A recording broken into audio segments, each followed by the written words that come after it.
2020, Final Fantasy VII fans around the world had an opportunity to play the most anticipated remake of all time, which felt like a dream to many of us, but we needed more time to be ready for what the developers had in store for us in terms of its gameplay and story. After the honeymoon period was over, many people had mixed feelings towards the game, and after learning that the game is now in a trilogy, Final Fantasy VII Rebirth was the name of the next entry in this three-part saga. So does this follow-up improve on some of the missteps of the first game, and does the story add more confusion to what was already convoluted in the remake? Well, let's find out.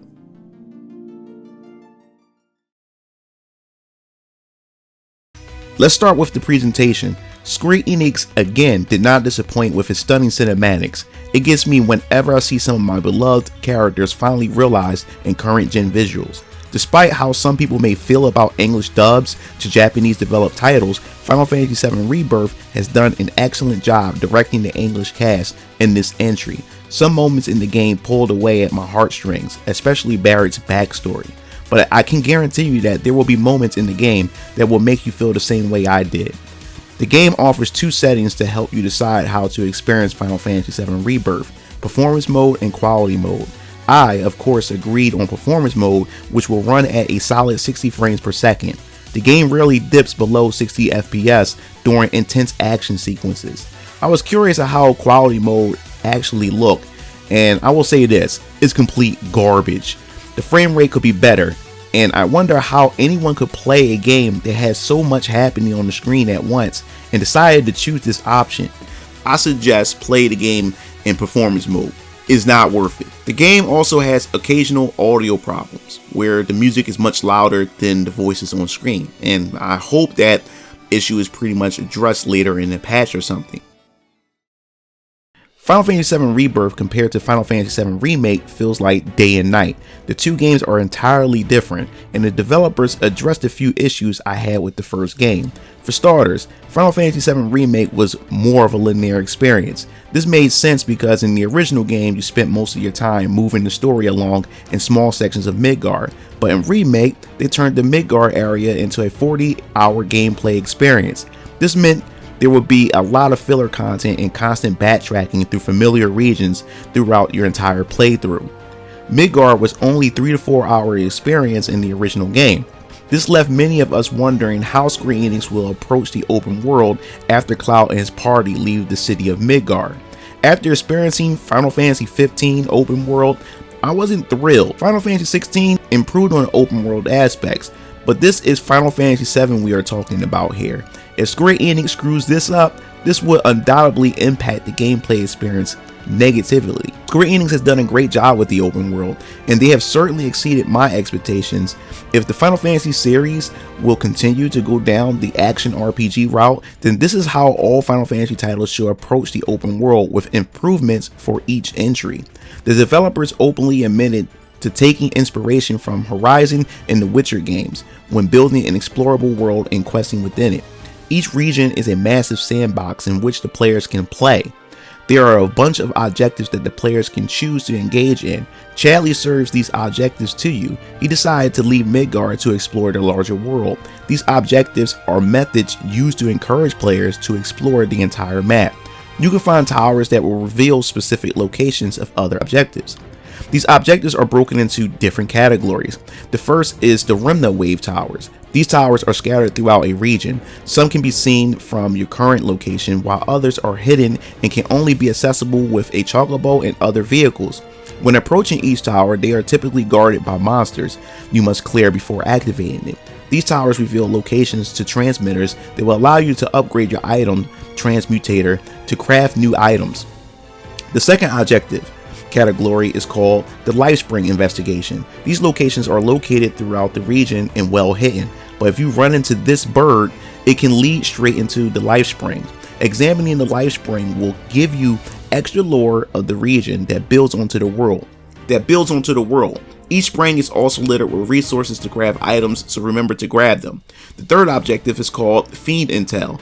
This is where Chadley's assistant Mai is introduced into the game. She pinpoints where specific fiends are located with a region, and these fiends are pretty much rare types or rare versions of existing monsters. So upon arriving at these locations, Mai will speak to you through your PS5 microphone on your controller. She will also break down the monster's history and its habitat.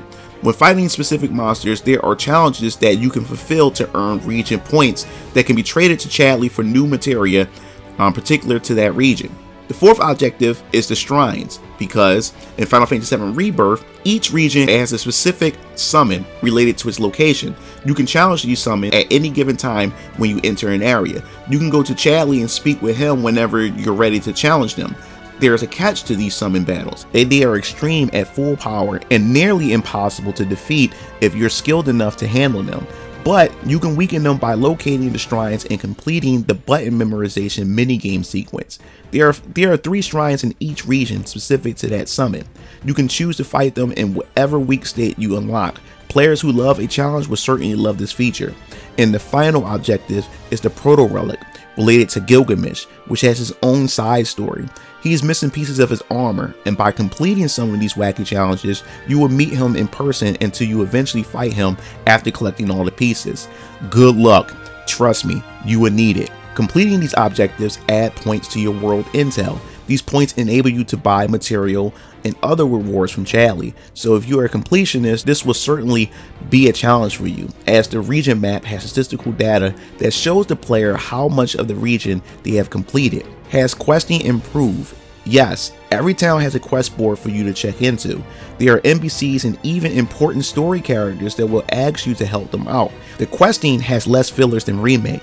I was glad that I took it on this specific quest because it gave me additional backstory to characters and even followed up on some stories left unanswered in Final Fantasy VII Remake, so I advise you that you do a good amount of them. Completing these quests will also add to your region completion stats as well. So, what is the exploration like? I will give credit where credit is due. In the original game, you needed the buggy to cross the desert and shallow waters since you could not walk on foot within the overworld map of that area. What they did accomplish in Rebirth is that the buggy is tied to the Coral region map. So instead of using a chocobo for this part of the region, you rely solely on the buggy to traverse areas that Cloud and the others cannot reach any other way. The Tiny Bronco, which Sid himself piloted, also allows you to travel to previous regions that you aren't allowed to once you progress to a certain point within the story. This feels like a traditional overworld map found in many JRPGs of the past. The locations feel natural and don't feel like dungeons connected by hallways that take you into another location similar to what you will find in Tales of Arise. These areas are enormous, and I see why it took quite some time to develop this game or the trilogy in itself. My most immense gripe about exploring these locations is the map. These regions have many vertical layers, and it's hard to tell where specific objectives are located, more specifically Cosmo Canyon region, which was a nightmare for me to navigate because of its many different elevation levels to explore. Now, I certainly have my favorite regions, and the Gungaga area is definitely my favorite location. This place is the home of Zack, and in the original game, it was only an intermission location before pressing forward through the story. Instead, they made this area into an entire region to itself, and I love the music.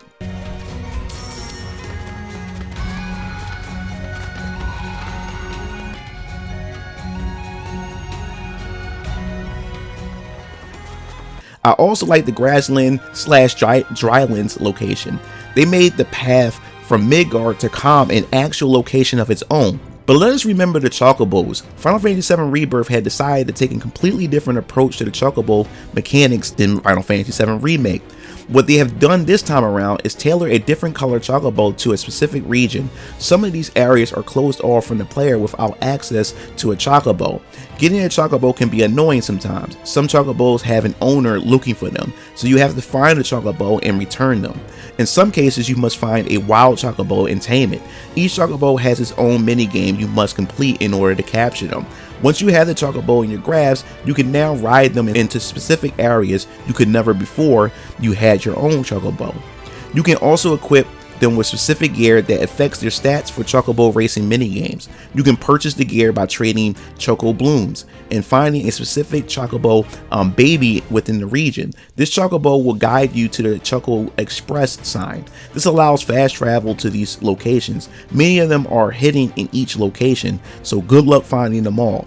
Various destinations will appear on your map, revealing treasure chests in the area. Finding these destinations becomes a quick travel mark on your map, which is a godsend. Now let's talk about the combat. The combat is the best part of this game, and the development team decided to refine it while adding new mechanics to the mix. Each character has a unique feel and personality expressed on the battlefield. The biggest issue in Final Fantasy VII Remake is dealing with flying enemies, but this time around Cloud was giving a bladed projectile that shoots from a distance and into the air while rolling during combat. There's a wide range of customization options for your party, and you can create specific builds of materia for your party to tailor to a particular challenge. Now, the new additional party members are Red 13, Yuffie, and Kate Sith. Each introduces their own bag of tricks that keep the battles fresh. I regret to inform you though that Sid and Vincent are not playable in this game. Even though they join your party, they play more of an NPC role and will become playable on the third and final entry of the trilogy. A new mechanic called synergy attacks was added to the combat. These can be unlocked through a system called Folio. This enables you to unlock new skills with your party members through a skill tree. You can only access the Folio through a vending machine or a shop in any town within the region. This is where you spend your points to increase your character stats. These synergy attacks also boost affinity between Cloud and his party members, strengthening their bonds during battle. We must remember that there's also an item crafting mechanic which is new to Final Fantasy VII, which allows you to craft items from the resources you have collected within the region. You select the transmuter device and begin crafting items based on the recipes that you find. The more items you craft, the higher your crafting level increase, so you can craft even better items. This game has some of the best boss battles, which have some of the most hype moments, and the transitions from cutscenes to the battle encounter are meshed together really well. And of course, my main issue with the combat is the party AI. Sometimes they will run into boss attacks that could have been easily avoided. I don't understand why the Final Fantasy XII Gambit system has yet to become a standard for AI party members, because that would certainly fix that problem. Let us remember that this game has a ton of mini games, more than any mainline Final Fantasy game ever had before. The Golden Saucer was the highlight of mini games, and I will tell you this, they added more games to that specific location, making it even more fun to explore. I won't spoil all the games, but I will say that the Queen's Blood is a fun but frustrating game to play, and I can see Square Enix taking advantage of this in other forms of media shortly. And it also has a side story of its own that I never had a chance to really complete on my first playthrough. The game has an affinity system that allows you to bond with your party members based on your decisions during critical moments. This system will determine who you would date by reaching chapter 12 when your party decides to revisit the Golden Saucer in the main scenario. Of course, I built my affinity with Tifa to unlock the dating sequence with her, so good luck. You can unlock a few costumes during your playthrough during specific segments of the main story, but after you beat the game, you can definitely replay the game with the costumes at any time you want. So how about the story? I won't get into any specifics in this review because it will require a bit of spoilers, so that I will have to save that for a more in-depth Final Fantasy VII Rebirth story discussion video later. So if you want to hear my thoughts on that, I suggest you subscribe to the channel and hit that notification bell. So the previous game had left me irritated because the game became more of a sequel slash reimagine than an actual remake. In Final Fantasy VII Rebirth, the story takes off right where Remake left us. You do not need to play Remake to understand Rebirth, since the game includes a summary of the first game to catch you up with everything that happened leading into Rebirth. Also, Remake and Rebirth feel like two different games, which I was afraid was going to happen when they decided to break the game into three distinct parts. After playing Final Fantasy VII Rebirth and learning how much it improved from Remake, I'm wondering if I want to go back and replay Remake whenever I decide to do a straight playthrough of both games. You can tell that Nomura was less involved in this entry because the tone of Final Fantasy VII Rebirth is utterly different than that of Remake. It doesn't have that Kingdom Hearts feel to it at all this time around, and it's much darker than the previous game. What is Zack's involvement in this game? I can only say a little bit about that too, since it would lead into spoilers, but the game does follow the original Final Fantasy VII story most of the time, with a few curveballs and entirely new story bits thrown in the mix from time to time. But the end of the game will always seemed to flip itself on its head. The end dropped the ball on the most iconic scene in Final Fantasy VII because of some weird story decisions that I knew would happen at some point. The game will leave you with more questions rather than answers. The remake ending was much more of a shocker than anyone had ever seen, but in Final Fantasy VII Rebirth, it follows up on that concept but fumbles it, which I had a feeling would happen since the introduction of this concept. But what it does accomplish is that I want to see if any of this was worth it at the end. Why did these developers make such a departure when they could have just given us a remake that follows the original with newly added lore to flesh out the story that's already there? We fans would have definitely played it regardless. So that pretty much wraps up my review.